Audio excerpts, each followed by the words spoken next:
வால்மீகி அறம் ராமாயண கதைகளும் நீதிகளும் முதல் பாகம் கிரௌஞ்ச பறவைகள்.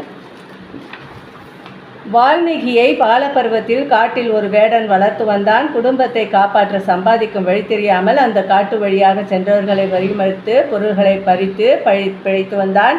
ஒரு முறை சப்த ரிஷிகள்லாம் அந்த காட்டு வழியாக வராங்க. அவங்க பணத்தெல்லாம் இவன் திருடிடுறான். அப்படி திருடும் பொழுது அவங்க பொருளை எல்லாம் எடுத்துட்டதுக்கப்புறம் அவங்க கேட்குறாங்க, ஏன் இப்படி திருடுறது பாவம் இல்லையான்னு கேட்கும்பொழுது அவன் எனக்கு வேறு வழி தெரியல, என் குடும்பத்தை காப்பாற்றுறதுக்கு இதுதான் வழின்னு சொல்லுவான். அப்போ உன் பாவத்தையும் பங்கு போட்டுக்கிறாங்களா அவங்க குடும்பத்தினர், கேட்டுட்டுவான்னு சொல்லிட்டு ரத்னாகரன் கிட்ட சொல்லுவாங்க ரிஷிகள். என் பணத்தை நீங்கள் வாழ்கிறீர்கள், என் பணத்தில் நீங்கள் வாழ்கிறீங்க, பணம் கொண்டு வருவதால் பல பாவப்பட்ட பணம் இது, என் பணத்தை ஏற்றுக்கொள்ளும் நீங்கள் என் பாவத்தை ஏற்றுக்கொள்வீர்களான்னு கேட்குறான். குடும்ப தலைவர் என்ற பொறுப்பில் நீங்கள் எங்கள் பழைப்பிற்காக பணம் தருகிறீர்கள், எப்படி அந்த பணத்தை பெறுகிறீர்கள் என்பது உங்கள் பாடு.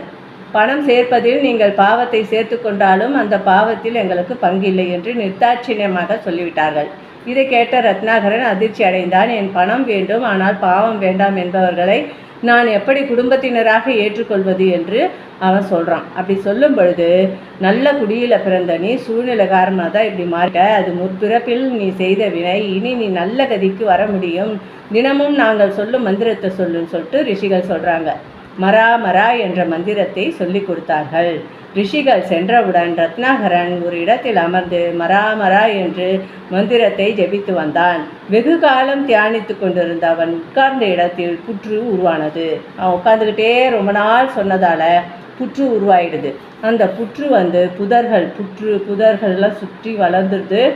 அறியாமையால் அந்த புத்து இருக்கிறதே அறியாமல் தியானம் செய்துக்கிட்டு இருக்கான்.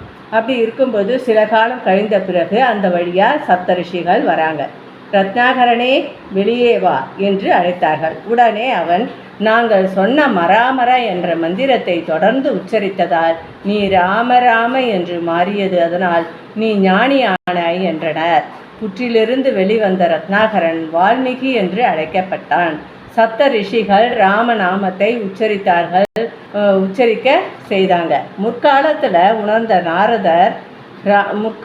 உணர்ந்த நாரதர் சரித்திரத்தை இயற்றும்படி வால்மீகியிடம் சொல்கிறாரு. மேலும் நாளை பார்க்கலாம்.